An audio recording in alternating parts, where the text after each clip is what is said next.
লিখবো টি of alpha J, যেখানে J সমান লাস্টে বলে দেবো 1 টু আপ টু n। দেখ, যদি আমি এই টি অফ আলফা 1 টা বার করি, টি অফ আলফা 1, তাহলে কি লিখবো বলতো? যে টি অফ আলফা 1 যেহেতু ইমেজটা ইউ তে যাচ্ছে আর ইউ এর বেসিস কোনটা আছে? বিটা 1 থেকে beta p. T of alpha 1 কে আমি লিখতে পারবো এই বিটা 1 থেকে বিটা পি এদের ইউনিক লিনিয়ার কম্বিনেশন। আর সেইখানে স্কয়ার গুলো কারা আসবে বলতো? দেখি কি বলতে পারো।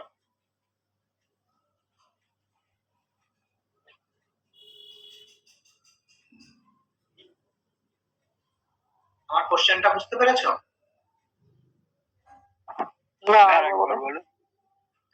আমি বললাম যে আলফা 1 থেকে আলফা n এরা তো ভি এর মধ্যে রয়েছে, ঠিক আছে? আর যখন এদের ইমেজ গুলো বার করব, মানে টি অফ আলফা 1 বা টি অফ আলফা 2, তারা এখন ইউ তে যাবে। আর ইউ এর বেসিস কোনটা বলা আছে? বিটা 1 থেকে বিটা পি। তাহলে যখন আমি আলফা 1 এর ইমেজটা বার করব, মানে টি অফ আলফা 1, তো সেই টি অফ আলফা 1 যেহেতু ইউ এর একটা ভেক্টর, তাহলে সেটাকে ইউ এর যে বেসিস মানে বিটা 1 থেকে বিটা পি, তাদের যে ইউনিক লিনিয়ার কম্বিনেশন সে আকারে লিখতে পারবো। টি অফ আলফা 1 কে আমি বিটা 1 থেকে বিটা পি এই ভেক্টর গুলোর লিনিয়ার কম্বিনেশন আকারে লিখতে পারবো। আর সেই কম্বিনেশনের কোফিশিয়েন্টস গুলো কারা আসবে বা স্কেলার গুলো কারা আসবে সেটা বলো। লেখাই আছে এখানে।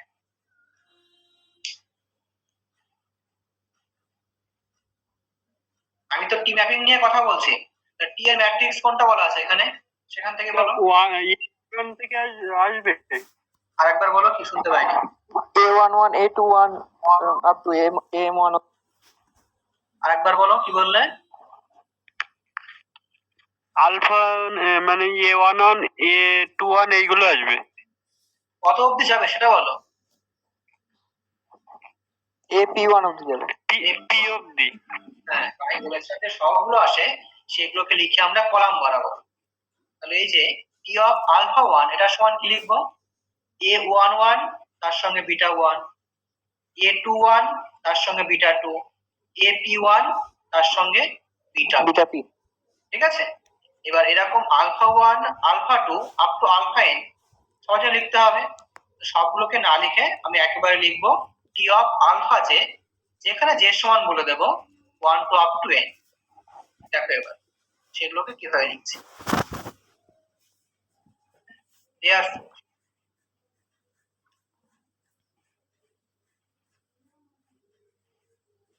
টি অফ আলফা জে এটা সমান কি আসছে দেখো, এ 1 জে তার সঙ্গে বিটা 1, এ 2 জে তার সঙ্গে বিটা 2 আপ টু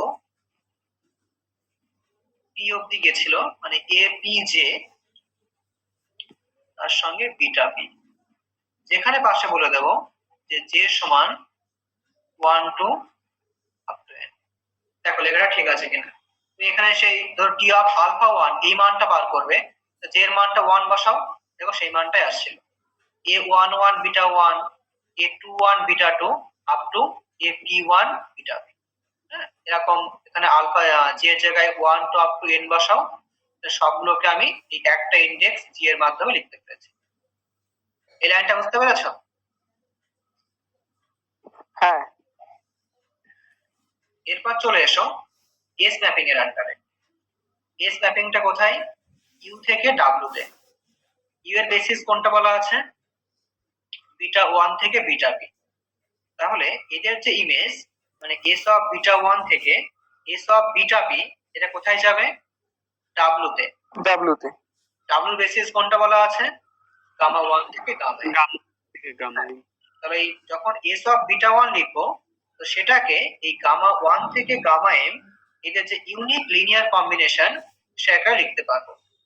তাহলে এস অফ বিটা 1 তার যে কম্বিনেশন লিখবো, সেখানে স্কেলার গুলো কারা আসবে? ফার্স্ট কলাম থেকে আসবে B11 B21 up to BM1। ওটাকে আমরা একটা ইনডেক্স জে এর মাধ্যমে লিখব।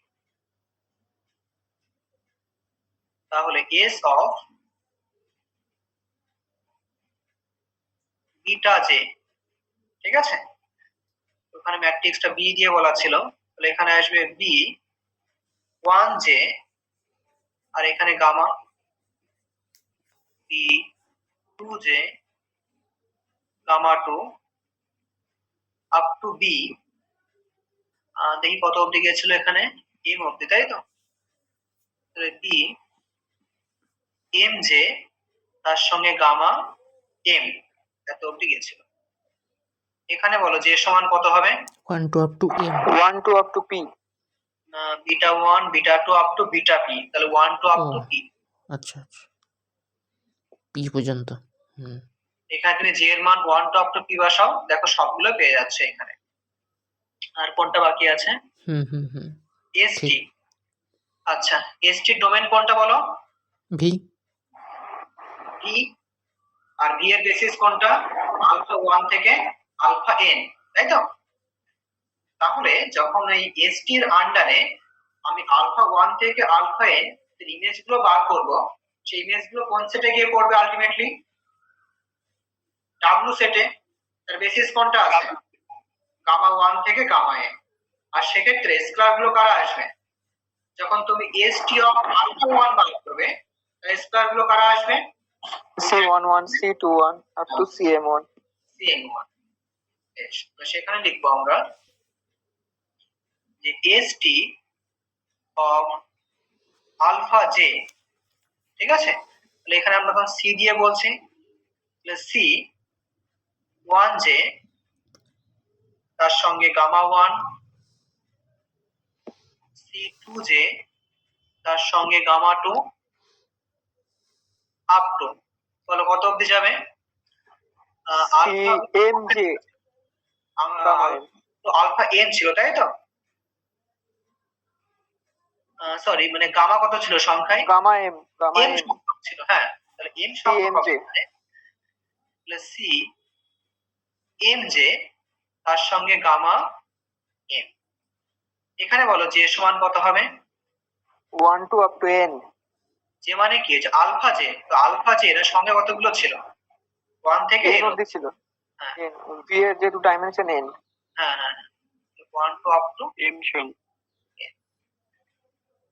আচ্ছা, এটা বুঝতে পারলে কিনা দেখো, এটা ছোট্ট একটু কাজ বাকি আছে, তাহলেই হয়ে যাবে।